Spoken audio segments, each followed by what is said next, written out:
Olá, seja bem-vindo a mais uma edição do Em Pauta, um programa produzido em parceria pela TV e Rádio Câmara Bauru, pela TV Unesp e pela TV Câmara de Botucatu.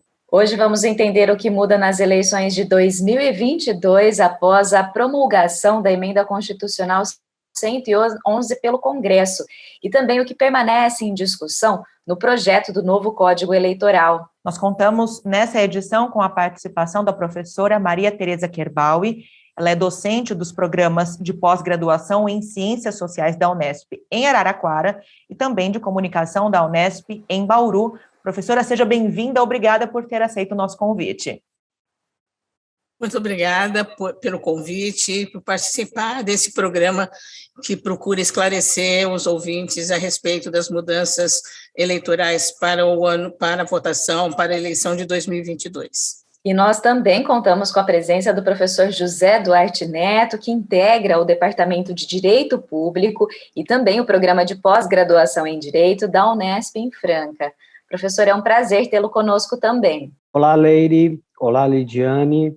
É uma grande honra estar aqui com vocês, com a professora Maria Tereza, podendo estar discutindo, ou estando discutindo, a alteração empreendida na Constituição Federal que vai impactar as eleições do ano que vem. É uma grande honra poder conversar com o Em Pauta. Bom, vamos lá. Começo direcionando minha pergunta à professora Maria Tereza. O Senado tinha o prazo até o dia 1º de outubro para aprovar qualquer mudança que pudesse alterar as regras das eleições de 2022. Acabou fazendo isso de uma forma um pouco mais enxuta. O principal destaque, inicialmente, era a possível volta das coligações partidárias nas eleições proporcionais, ou seja, para a votação de deputados e vereadores, o que acabou sendo vetado. Na sua opinião, professora, foi uma boa decisão do ponto de vista democrático e pensando na validade da escolha do eleitor?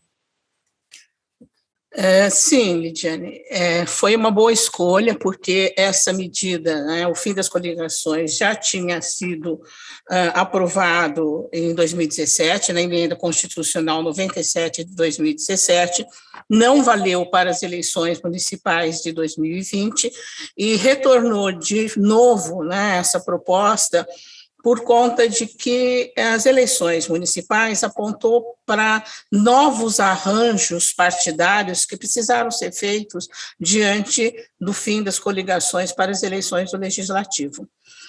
A manutenção do fim das coligações, ela tem como objetivo diminuir a fragmentação partidária, diminuir o número de partidos e dar ao eleitor maior chance de escolha e de entendimento de como funciona as escolhas dos candidatos pelos partidos que compõem o processo eleitoral. Um dos problemas, muitas vezes, né, era a ausência de uma adesão em termos de ideologia política entre esses partidos que se coligavam, né? Quais eram as consequências, na verdade, desses acordos assim de ocasião durante o processo eleitoral?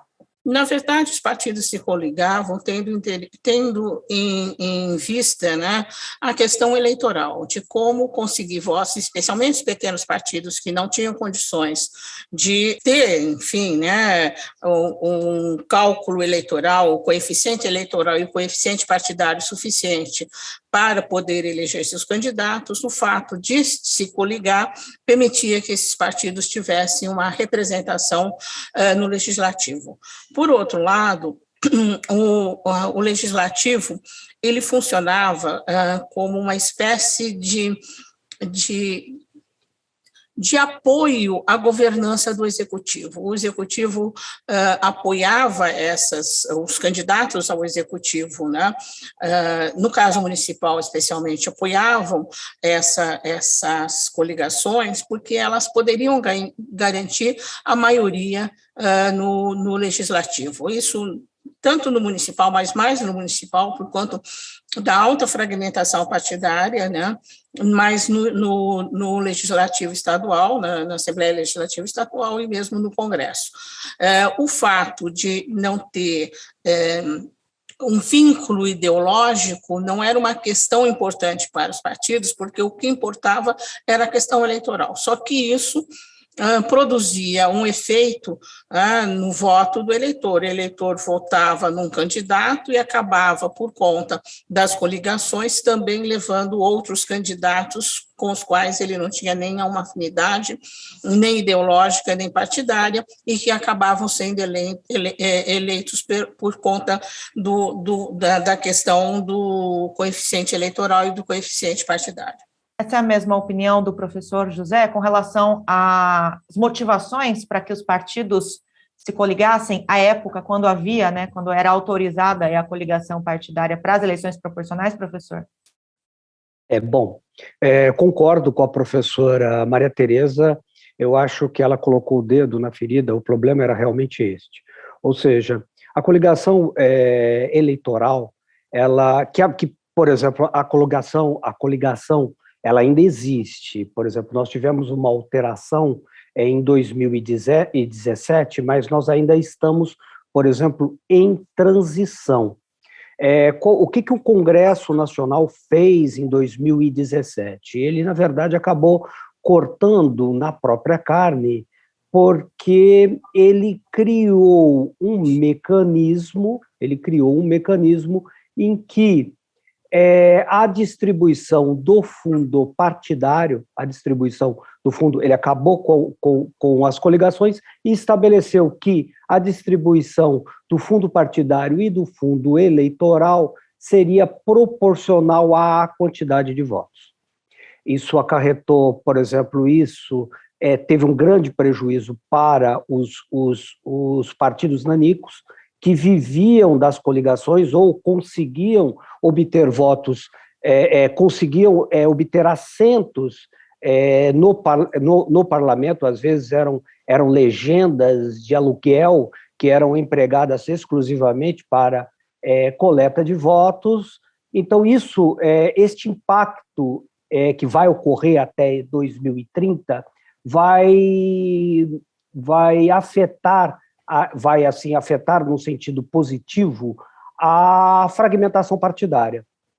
Ou seja, a tendência é que tenhamos menos partidos. Com menos partidos, nós teremos, talvez, uma maior preservação ou um desenvolvimento do programa partidário. Então, o eleitor talvez identifique os partidos segundo os seus programas, porque, afinal de contas, vamos imaginar em ideologia. Hoje nós estamos com 30 partidos no Congresso Nacional. É praticamente impossível identificar 30 ideologias no Congresso Nacional. Não existem 30 ideologias. Então, ou seja, com o término das coligações, nós possivelmente teremos um número menor de partidos. Então, esta medida, ou seja, a aprovação do retorno das coligações, a rejeição ao retorno das coligações foi uma boa medida. A gente ainda tem, né, a opção de os partidos se unirem por meio das federações partidárias, né? Qual que seria a diferença das federações das coligações? Bom, as federações, elas foram uma solução, é totalmente diferente. Tá? Primeiro, a coligação ela existia por ocasião das eleições. As federações que vão existir agora, que foram aprovadas por meio de uma lei que o presidente da República havia vetado e o Congresso Nacional derrubou o veto, é uma reunião permanente. Então, ou seja, tem um prazo mínimo de 4 anos, não são reuniões ocasionais por ocasião das eleições. Então, tem um prazo mínimo de 4 anos. Além do prazo mínimo de 4 anos, esse arranjo deve ser realizado nacionalmente. Isso significa em todos os estados da federação, em todos os municípios. Aquele que se desligar da federação sofrerá várias consequências. Quando você cria a federação, você aprimora o programa partidário, ou seja, o que as coligações não faziam. As coligações eram ocasionais, as coligações geravam fragmentação, as coligações não tinham um caráter programático, as coligações tinham exclusivamente um caráter eleitoral e ocasional. As federações serão diferentes. Você tem essa mesma visão, professora? Eu queria também agradecer o compartilhamento com essa discussão, o professor José Duarte Neto, né, que é especialista na área de direito eleitoral. Eu tenho essa mesma visão, apenas gostaria de acrescentar que as federações, elas foram pensadas por incentivo dos partidos, dos pequenos partidos, especialmente partidos de esquerda, que desapareceriam caso não houvesse nenhuma outra solução, né, que substituísse as coligações partidárias. Mas ela tem essas questões que o professor José Duarte colocou, é uma federação, é uma união partidária de todos dos partidos por 4 anos, não é por eleição, ou por município, ou por estado, enfim, é diferente. Ela tem uma proposta de ser por 4 anos, foi aprovado ser por 4 anos, quem sair, né, da coligação, da federação, nesse período ela perde, né? Então ela é interessante e procura, né, tem no horizonte a ideia de que a federação possa unir esses partidos, os 3, 4 partidos, num partido único, né, e assim possa diminuir a fragmentação partidária no Brasil e dar mais um caráter programático para essa federação, né, para essa junção de partidos que provavelmente terão interesses programáticos iguais.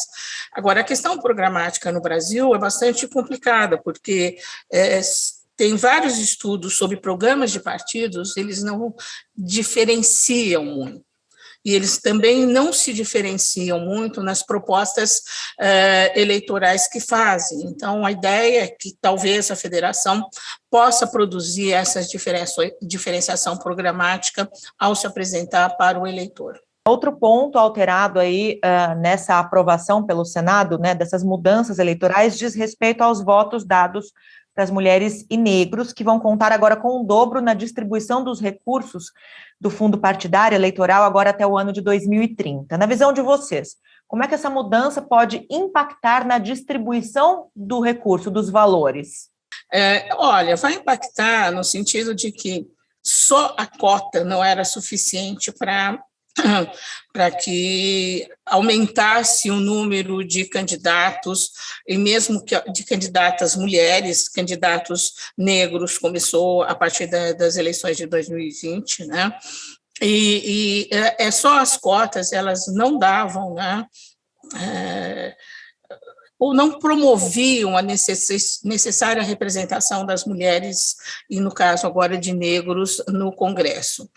Ele provocou aquelas questões todas de laranja, né? Enfim, todos os problemas que aconteceram nas eleições de 2018 e alguns problemas nas eleições de 2020.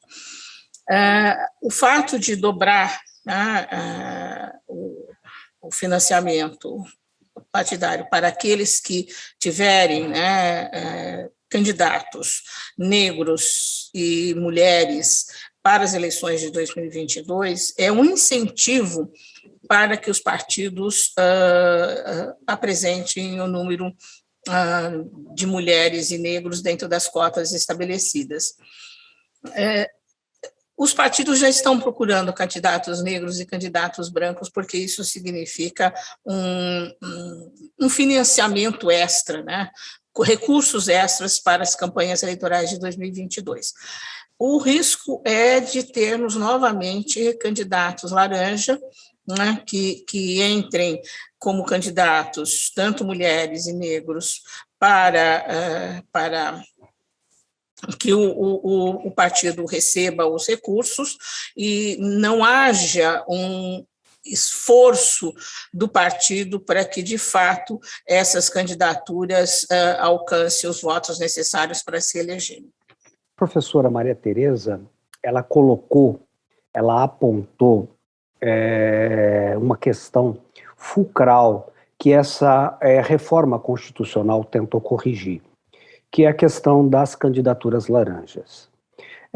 Como se sabe, como eu havia mencionado, nós estamos, por exemplo, em uma transição em relação à distribuição do fundo partidário e do fundo eleitoral, ou seja, os partidos eles terão X de participação no fundo partidário, X de participação no fundo eleitoral e X de participação nos programas de rádio e televisão, a depender da quantidade de votos que eles obtiverem.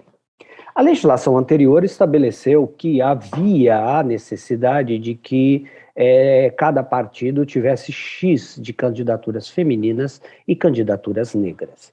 O que aconteceu com os partidos? Os partidos começaram a empregar candidatos negros e candidatos e candidatas sem, como que eu posso dizer, só pro forma, ou seja, não investiam nas candidaturas. Então, essas candidaturas lá se encontravam exclusivamente para preencher aquele requisito de lei e continuar a merecer a participação e a participação no fundo partidário e no fundo eleitoral. A mudança agora, ela vem e estabelece. Ele insere, por exemplo, o artigo 2º da emenda. A redação é a seguinte: para fins de distribuição entre os partidos políticos dos recursos do fundo partidário e do fundo especial de financiamento de campanha, os votos dados a candidaturas as candidatas mulheres ou candidatos negros para a Câmara dos Deputados nas eleições realizadas de 2022 a 2030 serão contados em dobro. Ou seja, não basta ter a candidatura, não basta ter formalmente a candidata ou o candidato negro ou a candidata negra. Há necessidade que eles tenham voto, porque a depender dos votos que eles tenham, isso será contado em dobro. E contado em dobro, por óbvio, vai aumentar a participação no fundo partidário e no fundo eleitoral.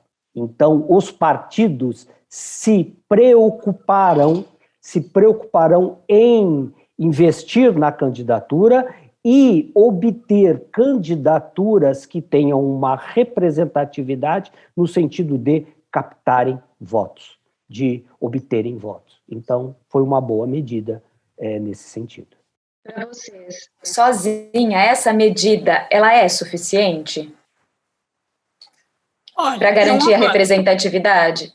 É um avanço, né? Você tem países da América Latina já que tem legislação que garante a proporção de 50% de mulheres na representação, não nas candidaturas, mas na representação, tá? No Congresso, né?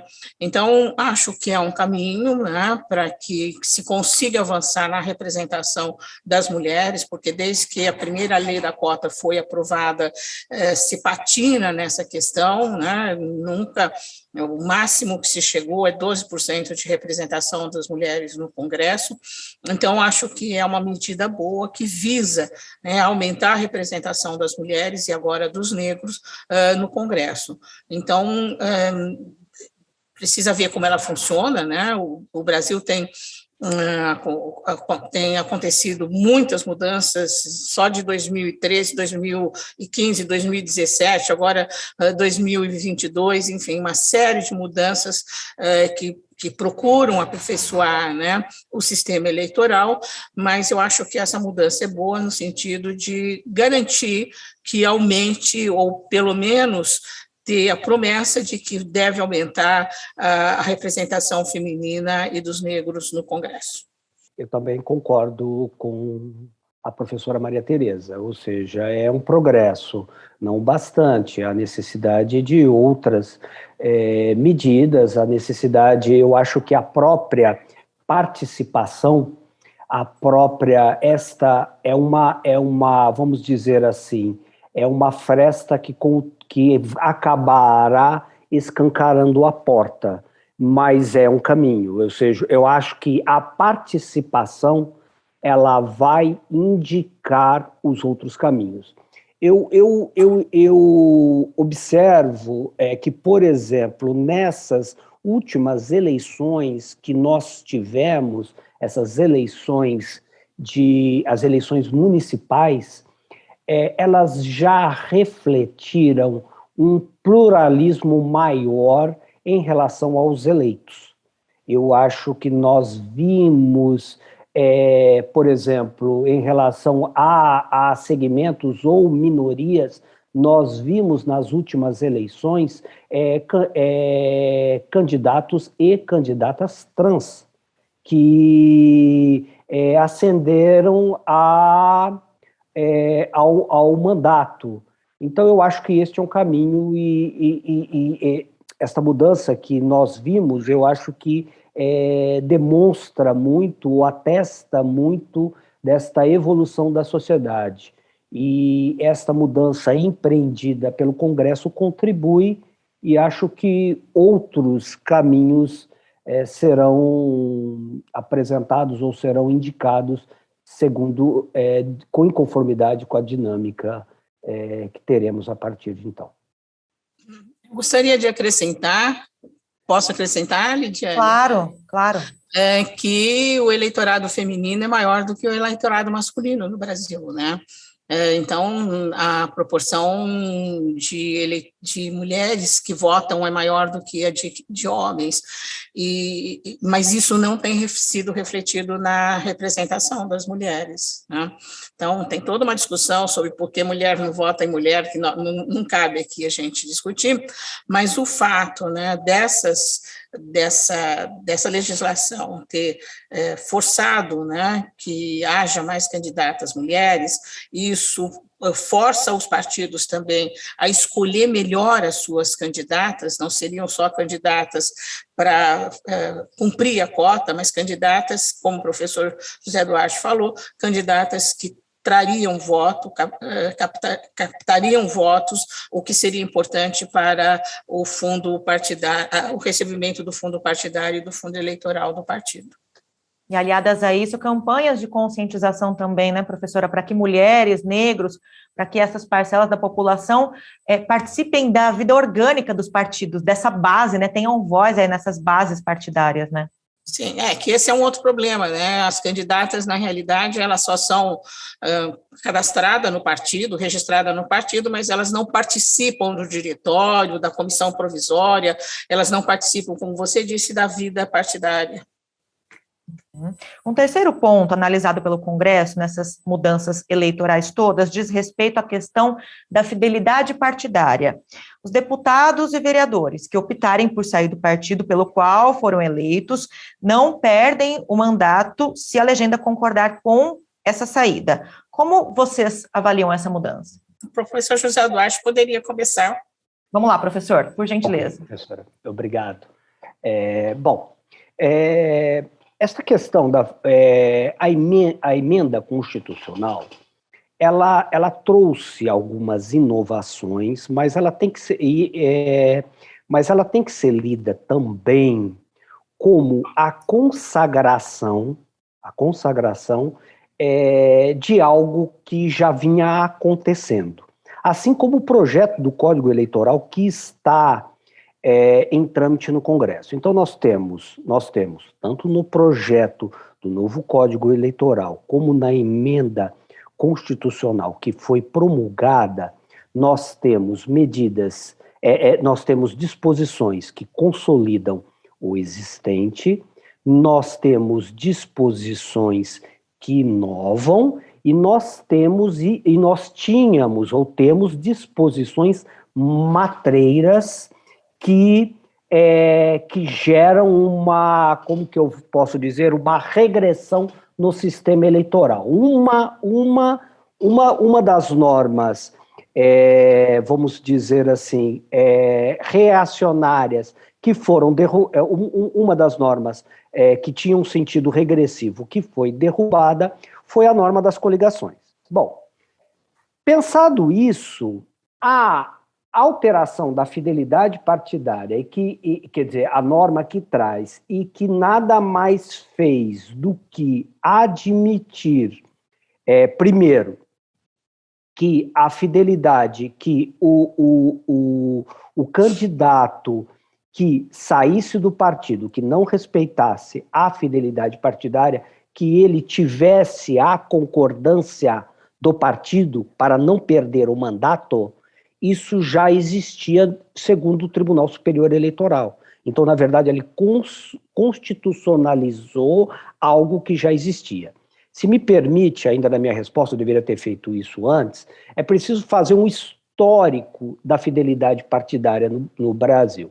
A fidelidade partidária, em um determinado momento, ela vai ser estabelecida por uma decisão do Supremo Tribunal Federal. O Supremo Tribunal Federal vai decidir que o mandato pertence ao partido, e ao pertencer ao partido, aquele que se desfilia, ou seja, que trocava de legenda, ele perderia o mandato. Isso gerou uma celeuma dentro do Congresso Nacional, porque, na verdade, vários parlamentares não queriam perder o seu mandato, ou seja, segundo essa decisão, só não perderia o mandato o parlamentar que se desfiliasse por uma justa causa, e aí estabeleciam os requisitos da justa causa. Essa norma foi constitucionalizada também em 2017. A partir de 2017, faltava, o Tribunal Superior Eleitoral começou a admitir, além das hipóteses de justa causa ou seja, aquelas hipóteses em que o parlamentar pode se desfiliar, pode se desligar, sem ofender o partido. Entre uma das hipóteses era que, por exemplo, quando o partido não seguisse o seu programa partidário. E aí tinha várias hipóteses de justa causa. E o TSE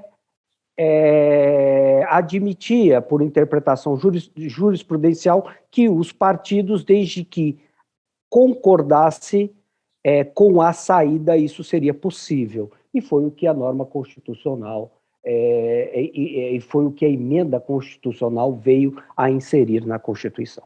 Excelente exposição a respeito da questão da fidelidade partidária pelo professor José Duarte. Eu gostaria de esclarecer um ponto. Primeiro, que essa PEC que foi aprovada agora, no dia 22 de setembro, e foi relatada pela senadora Simone Tebet, ela já estava correndo no Senado, e ela não tem a ver com a mudança do Código Eleitoral que foi aprovado na Câmara Federal, mais ou menos rapidamente, porque são mais de 900 itens que foram aprovados, e muda em algumas questões radicalmente o Código Eleitoral, e que foi para o Senado, e que o Senado teria que aprovar até o final de setembro, até dia 2 de outubro, que é a data da próxima eleição. Então, pela legislação, as mudanças eleitorais elas só podem ser realizadas com um ano de antecedência da eleição seguinte, né? Então, o Código Eleitoral não foi avaliado pelo Senado, deve ser avaliado, não tem uma data ainda, o presidente do Senado não colocou uma data, disse só que não teria tempo para ser avaliado, e o que foi aprovado, que foi o fim das coligações, a questão da fidelidade partidária, as cotas de negros e mulheres, e mais uma outra questão que nós vamos colocar posteriormente aqui na nossa discussão, que é a questão dos referendos municipais, foram aprovadas dentro da PEC 28, cuja relatora foi a senadora Simone Tebet. Em relação à fidelidade partidária, é uma certa, o professor usou uma palavra matreira, é realmente uma colocação matreira a respeito da fidelidade partidária, que dá uma certa folga, digamos assim, para que o deputado, né, possa mudar de partido. A fidelidade partidária vinha sendo regulamentada por conta da alta migração partidária que o país conhecia, né? Era também um dos efeitos que se colocava, o candidato se elegia por um partido e durante o mandato mudava 3, 4 vezes de partido, então a fidelidade foi uma forma, né, de dar mais permanência do candidato, do eleito, dentro de um determinado partido. Essa flexibilidade, ela aponta, não sei, vamos ver o resultado, para a possibilidade de um aumento da migração partidária. Talvez pensando nesses rearranjos partidários que estão sendo organizados. A gente pode falar da junção do DEM e do PFL, formando um novo partido. Havia mesmo com uma perspectiva de que, com o fim das coligações para o legislativo, deveria haver junção de partidos, né? A primeira é a primeira junção, né, mais efetiva e que fortalece, né, a representação dos dois partidos, PSL e DEM, serão provavelmente os maiores partidos com representação no Congresso nessa legislatura, e as federações partidárias, né? Então, uma contraposição a isso seria a questão da migração da fidelidade partidária, que garantiria a possibilidade de mudança, se bem que, mesmo nessas duas possibilidades, de fusão de partido ou de federações partidárias, de certa forma garante a fidelidade, porque a fusão dos partidos, a federação, ela exige que o partido permaneça, né? Mas o candidato pode sair, se eu não me engano. E no caso da fusão, também o candidato pode sair. Então, por conta dessa mobilização, de um rearranjo do sistema partidário brasileiro, talvez essa proposta de flexibilização da fidelidade tenha sido colocada visando atender aos interesses dessa mobilização do sistema partidário brasileiro, da organização do sistema partidário brasileiro. Dando esse gancho, né, falando sobre a fusão dos partidos, no caso dos partidos que se unem, quem incorpora outras siglas, né, não vai ser responsabilizado, por exemplo, por punições aplicadas ao partido que foi incorporado, né? Inclusive no que diz respeito até à prestação de contas. Eu gostaria que vocês, professores, avaliassem esse ponto em específico. Acho que o professor, assim, um fala, o outro fala. Professor José Duarte, por favor. Eu estou só tentando para explicar melhor, encontrar aqui a disposição da emenda. Para tentar explicar. Ela se encontra no artigo 3º da emenda, tá? Então, ela fala: até que entre em vigor lei que discipline cada uma das seguintes matérias, observar-se-ão os seguintes processos. Nos processos de incorporação de partidos políticos, as sanções eventualmente aplicadas aos órgãos partidários regionais e municipais do partido incorporado inclusive os decorrentes de prestações de contas, bem como as de responsabilização de seus antigos dirigentes, não serão aplicadas ao partido incorporador nem aos seus novos dirigentes, exceto aos que já integravam o partido incorporado. O que é isso?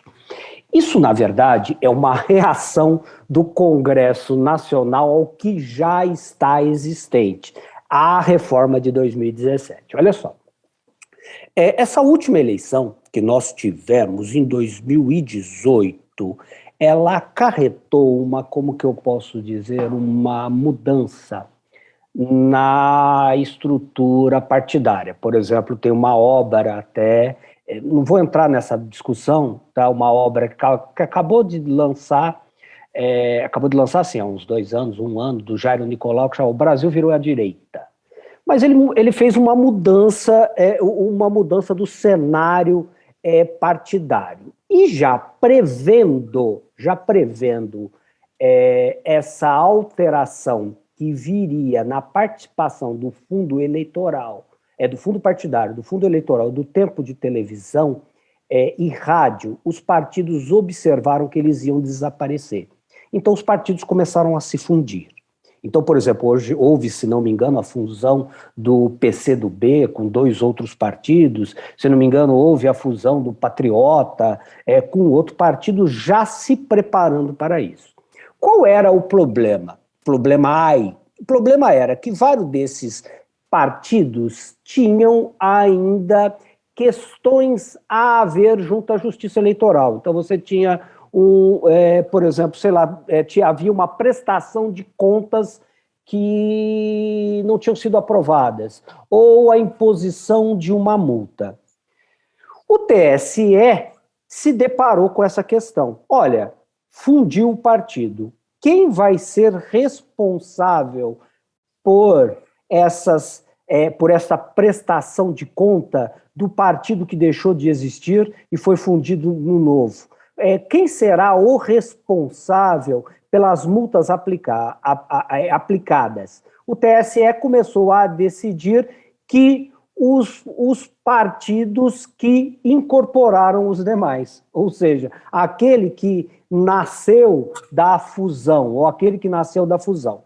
Feito isso, como que o Congresso reagiu? O Congresso reagiu dizendo, olha, vai precisar de uma lei, isso está na cabeça do artigo 3º, vai precisar de uma lei para regulamentar isso. Mas enquanto esta lei não existir, enquanto esta lei não for aprovada, os deslizes realizados anteriormente à fusão ficarão, os deslizes não serão penalizados, ou seja, eles ficarão dormindo, ficarão em suspenso.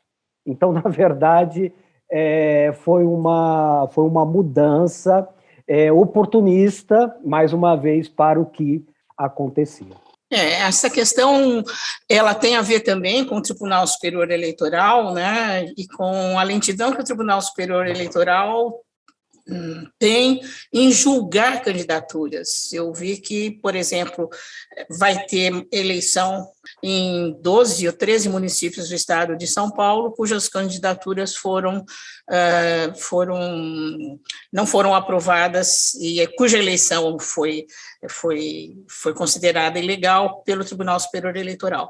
Isso tem acontecido muito, né? Essa questão da demora do Tribunal Superior Eleitoral em verificar, né, os problemas referentes às candidaturas, especialmente na questão de improbidade administrativa. Tem uma outra legislação sobre essa questão, mas, enfim, isso não é caso agora, né, para a gente discutir.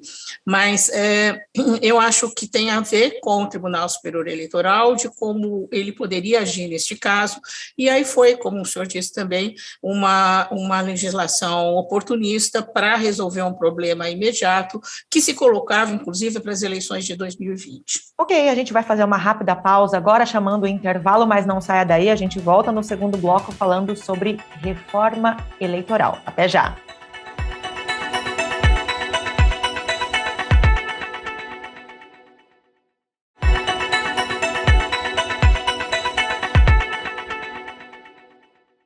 Estamos de volta com o segundo bloco do Em Pauta, que discute hoje o texto da reforma eleitoral, que foi aprovado pelo Congresso e passa a valer para as eleições de 2022, e também os impactos dessas mudanças no cenário político atual. Conosco para esse bate-papo a professora Maria Tereza Miceli Kirbaui, doutora em Ciência Política do campus da Unesp em Araraquara, e também o professor José Duarte Neto, que é doutor em Direito do campus da Unesp em Franca. Bom, ainda falando sobre essas mudanças e o que passa a valer em 2022, outra alteração diz respeito aos plebiscitos municipais que são aprovados pelas câmaras e agora passam a ser realizados no mesmo período das eleições.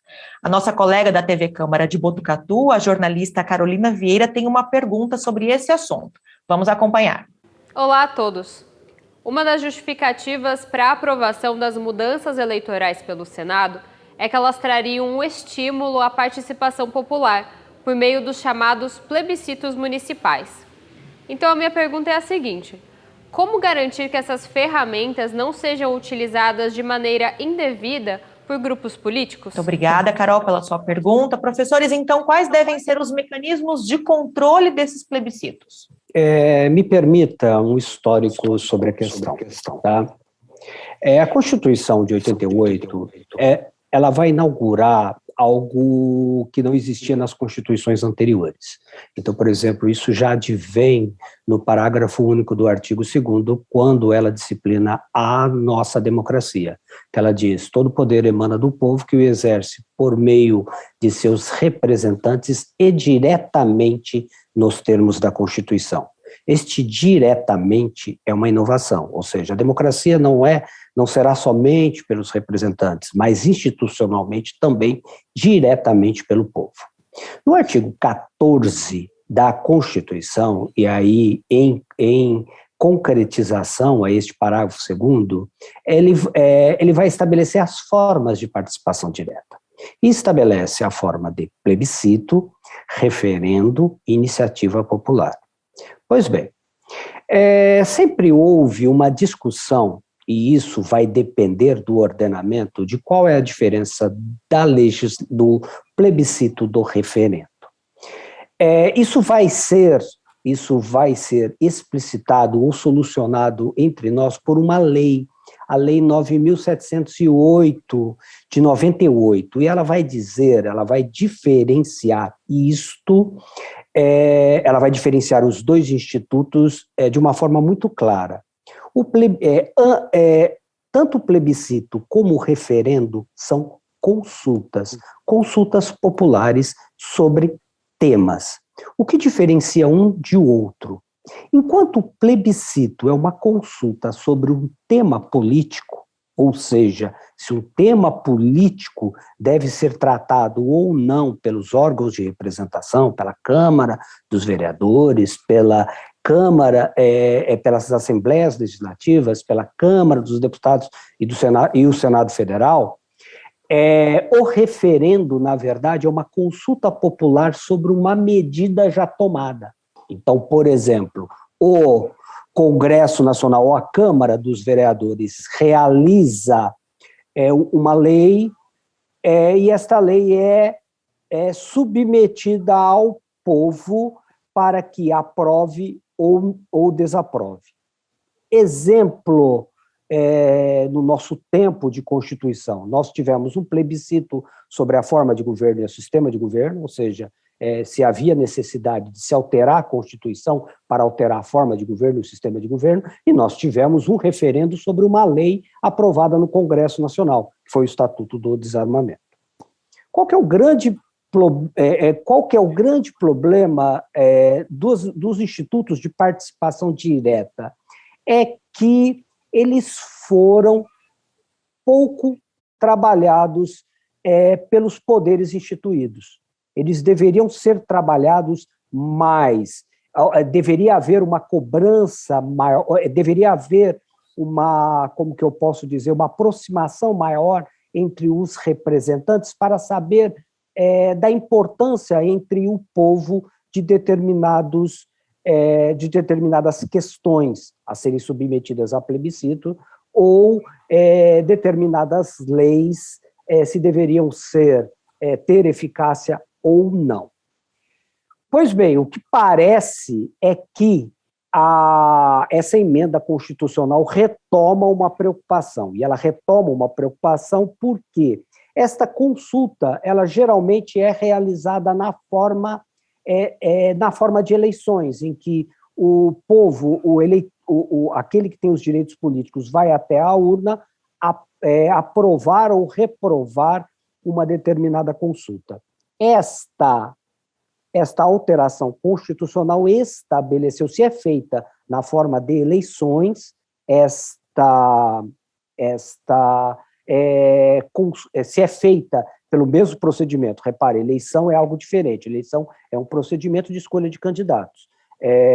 Um plebiscito é um processo de consulta sobre um tema político, só que há necessidade de urnas, há necessidade de uma manifestação popular por meio de uma opção, sim ou não. Se isso era feito segundo um grande procedimento que se aproximava do procedimento das eleições, agora se estabeleceu um prazo, ou seja, um período de sua realização, ou seja, em temas locais, será por ocasião das eleições municipais.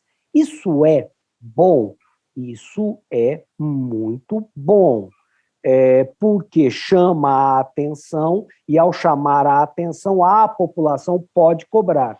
E o que se aprende, por exemplo, de outros ordenamentos, onde nós temos mais desenvolvida a democracia participativa, é que ela se começa primeiro nos municípios, ou seja, ela se aprende, somente se exerce a democracia participativa a exercendo, e o aprendizado ao exercício ocorre no âmbito local. Então, esta mudança, ela vem em boa hora, quer para estabelecer o momento de sua realização, quer por inserir essa questão na Constituição que vai chamar a atenção do povo que é soberano. A pergunta, eu fiz todo esse histórico, me alonguei um pouquinho, para responder quais mecanismos poderiam proteger de abusos. Olha só, isso pressupõe ainda outras mudanças. O Código Eleitoral, o projeto do Código Eleitoral, por exemplo, foi apresentado, acho que em agosto deste ano, ele tem um capítulo todo sobre plebiscito e referendo. Essa alteração constitucional, ela estabelece que ele não vai poder ser tratado durante a campanha eleitoral por rádio e televisão. Seria uma das medidas para a proteção do abuso ou do aproveitamento da consulta. Desculpe-me ter me alongado, mas procurei ser claro em relação à pergunta da jornalista. Excelente exposição sobre a diferença entre referendo e plebiscito. Às vezes as pessoas se confundem mesmo em relação a essas duas formas de participação popular, mas a Constituição de 1988 também estabelece que o que é competência da federação, né, e o que é competência dos estados, que diz respeito à Constituição estadual, o que é competência dos municípios para a realização de plebiscito, que diz respeito à lei orgânica do município. Então, além dessa questão que está no Código Eleitoral, de que não pode haver propaganda, os autores e os legisladores, né, da Câmara Municipal, das Assembleias Legislativas e do Congresso Nacional não podem participar de propaganda sobre essas questões, tem a ver com isso está regulamentado, no caso municipal, na Lei Orgânica Municipal. Eu não posso dizer como está regulamentado agora, porque cada lei orgânica tem um formato, né? Então, dependeria de verificar como isso está colocado na lei orgânica, ou se está colocado, pode ser que também nem esteja colocado, e as câmaras municipais terão que estabelecer uma regulamentação para isso, de forma a evitar que haja um mau uso desse plebiscito, como foi pensado, como foi perguntado, né? Em relação ao plebiscito estadual, acho que o mais famoso, acho que é 2014, quando teve plebiscito para separação de do estado do Pará em 3 estados, e não foi aprovado. Acho que esse, pelo menos que eu me recordo, é um estadual mais conhecido, né, sobre plebiscito feito por um estado. Mas, no caso municipal, acho que teria que haver uma regulamentação em torno disso, e teria que ser revisto a lei orgânica dos municípios. Mas, de todo modo, na avaliação de vocês, né, essa é uma decisão que estimula a participação popular? Com certeza, estimula a participação popular, a ver como isso vai ser regulamentado, se pode ser encaminhado pela população, se não pode, se é só decisão do legislativo, enfim, isso daí precisa ser regulamentado melhor no caso dos municípios. A professora Maria Tereza, ela tocou em um assunto muito importante, que é a questão das leis orgânicas. Por exemplo, a atual lei orgânica de Franca, ela prevê essa participação popular, essa participação popular que eu estou empregando no sentido amplo, ou seja, de uma forma bem adequada. Então, por exemplo, nós temos diversas formas de interação. E como eu havia referido, ou seja, democracia participativa começa no âmbito local, no âmbito dos municípios, porque são nos municípios que os interesses mais tocam o povo. É o problema do bairro, é o problema da habitação. Então, foi uma boa medida. As leis orgânicas, várias delas já enfrentam, se não enfrentam, terão de enfrentar, e é uma inserção que chamará a atenção do eleitor para cobrar de seus representantes no âmbito municipal que empreguem esta forma de participação direta. Só complementando, hoje existe uma preocupação, especificamente na área de ciência política, sobre medidas e indicadores de democracia local. Eu participei de uma pesquisa grande sobre isso para a cidade de São Paulo, né, e esses indicadores de democracia local remetem à questão da democracia nacional, mas o que no local tem de específico, de participação popular, de como a escolha dos candidatos é feita, de como a segurança pública é realizada, enfim, você tem uma série de indicadores que podem classificar se os municípios têm democracia local ou não, e acho que a legislação, né, sobre o município, né, a lei orgânica do município é um elemento importante para também medir essa democracia local.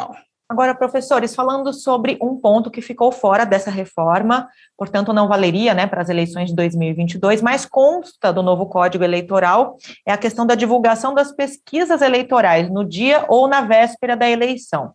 Existe alguns entendimentos aí de especialistas de que essa medida facilitaria o aparecimento das fake news, por exemplo, ou seria até mesmo uma, entre aspas, censura. Qual é o entendimento de vocês sobre essa questão da divulgação das pesquisas? Eu acho que isso é bastante polêmico, não acredito que passe no Senado. A verificar, né? Esse Código Eleitoral vai ser discutido, não sei se o ano que vem, que é ano eleitoral, se vai ter condições de fazer essa discussão, mas houve uma reação muito forte, né, dos institutos de pesquisa dos grupos, né, que defendem a democracia. Isso tem a ver com a democracia, é considerado como alguma coisa antidemocrática, porque facilitaria isso que você colocou, que é a questão das fake news e de outras formas de divulgação de pesquisas que podem não ser as mais corretas e legais. Eu também concordo com a professora Maria Tereza, o tema é muito polêmico, eu acredito que o tema não vá para frente. Ou seja, como eu havia mencionado, ou seja, existem alguns pontos que são, alguns pontos que causam perplexidade, ou seja, o novo código, ele estabelece inovações, ele consolida o existente, mas ele estabelece várias medidas que causam perplexidade. Uma dessas é esta proibição das pesquisas no dia das eleições. E aí nós temos alguns dados. Primeiro, o eleitor brasileiro, ele acaba se decidindo na última semana da eleição. Para não dizer nos 2 últimos dias. Se você fizer uma pesquisa, ele vai, até antes ele não sabe. Então, as pesquisas acabam tendo um indicador indicando um caminho. Às vezes, como que eu posso dizer, ele vai conhecer o panorama e dentro do panorama ele vai decidir. Uma outra observação é que as pesquisas eleitorais são pesquisas fiscalizadas, elas são registradas na Justiça Eleitoral. Para serem registradas, elas devem atender N requisitos. Então, proibir a meu ver, o que eu acho, proibir uma pesquisa na véspera da eleição, uma pesquisa que é fiscalizada, uma pesquisa que, para ser publicada, preenche os requisitos, vai incentivar a publicação de pesquisas falsas, ou seja, pesquisas ilegais, que virão não para esclarecer o povo, mas para confundir. Então, por isso, eu também acredito que talvez o Senado não aprove uma mudança nesse sentido.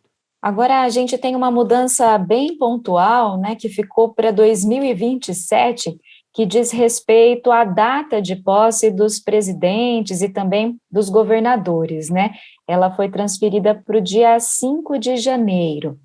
Na avaliação de vocês, essa mudança, ela tem algum impacto, né, na transmissão do governo, na transferência, na verdade, do governo, ou é só uma data um pouco mais confortável ali, né, para a posse dos novos representantes? Um consenso que a data, né, da posse dos representantes no dia 1º de janeiro era uma coisa bastante confusa, muita gente não podia comparecer, então muito dessa mudança tem a ver com esse incômodo com a data da posse no dia 1º de janeiro, e já teve outras regras em que não era essa data.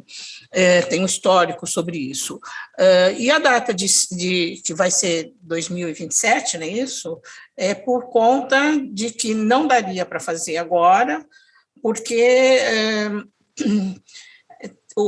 ficaria confuso, né? A prorrogação do mandato do eleito no dia 1º, né, de 2022, no dia 1º de 2023, e teve que se ajustar essa questão. Né? Então, teria ou que prorrogar, enfim, ficou uma coisa meio confusa, como prorrogar o mandato do que se encerra no dia 1º e começar no dia 5, esse tempo, né, de 4 dias, criou uma indefinição de como isso poderia ser feito, por isso que passou para 2027. Mas acho que isso é uma questão mais formal e que não afeta o mandato de quem for eleito e nem de quem está saindo do cargo. Eu também concordo que a alteração, repare, ela não tem um impacto institucional. Então, por exemplo, eu tentei descobrir qual era a razão da mudança. Por que houve essa mudança? Qual seria pacto institucional, o que se pretendia institucionalmente com esta mudança. E o que eu encontrei nos debates era que o dia não permitia, por exemplo, como coincidia com o primeiro ano, o primeiro dia do ano, não permitia que, por exemplo, representantes de outras nações viessem prestigiar a posse presidencial. Ou então que outras autoridades também não. Então, a mudança foi realizada por esse motivo. Inclusive, se não me engano, foi feito para os estados da federação em um dia, para os estados da federação e do Distrito Federal em um dia, e do presidente em outro. Para quê? Isso, para que os governadores pudessem ir prestigiar a posse do presidente e depois tomarem posse. Então, eu não vislumbro nenhuma proposta institucional, mas tem, sim, um reflexo importante, e isso vai ter que ser discutido pelo Congresso Nacional, que é o quê? O exercício financeiro, ele começa no dia 1º de janeiro. Então, por exemplo, ou termina o exercício financeiro anterior no dia 1º de janeiro. E aí, então, inicia o novo, que foi aprovado pelo Congresso Nacional. O que vai acontecer? O Congresso vai ter que mudar isso, porque senão um presidente que pode não ser reeleito vai gerir a lei orçamentária que vai regular todo o primeiro ano de gestão do próximo presidente, pelo menos por um período de 4 dias, vamos dizer assim. Então, o Congresso vai ter que se deparar com essa situação. Talvez por isso que não se permitiu a inserção desta regra já para as próximas eleições, para dar tempo para o Congresso empreender a mudança. Só para complementar, então, a minha questão, né? Eu tinha dito do dia 5 de janeiro, mas realmente, 5 de janeiro é para presidente e dia 6 de janeiro a posse dos governadores. Lidiane, com você. O nosso tema é inesgotável, mas o tempo, infelizmente, está esgotado. Eu gostaria de agradecer imensamente a participação dos professores, Maria Tereza Kerbal e José Duarte Neto, aqui contribuindo para o nosso debate, né, e para a gente trazer esses assuntos, né, esse tema que agora vai ficar mais recorrente para a gente no ano que vem, né, que é a questão de eleição e todas as regras, como é que ficam agora as regras do jogo. Professores, em nome das 3 emissoras, TV Unesp, TV Câmara Bauru, Rádio Câmara Bauru e TV Câmara Botucatu, nós agradecemos a participação de vocês.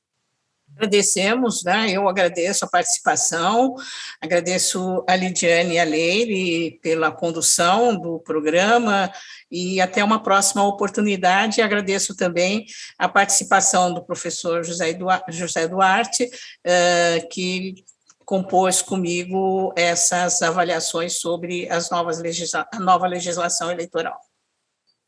Muito obrigado, Leire e Lidiane, muito obrigado às 3 TVs por essa oportunidade. Cumprimento aqui a professora Maria Tereza, com quem muito eu aprendi. É interessante que nós concordamos, professora. Às vezes o debate fica um tanto apimentado quando os 2 debatedores discordam. Mas foi uma grande honra estar aqui, e estou à disposição caso precisem de alguém para debater, se houver necessidade, para tratar de qualquer assunto envolvendo direito constitucional. Muito obrigado.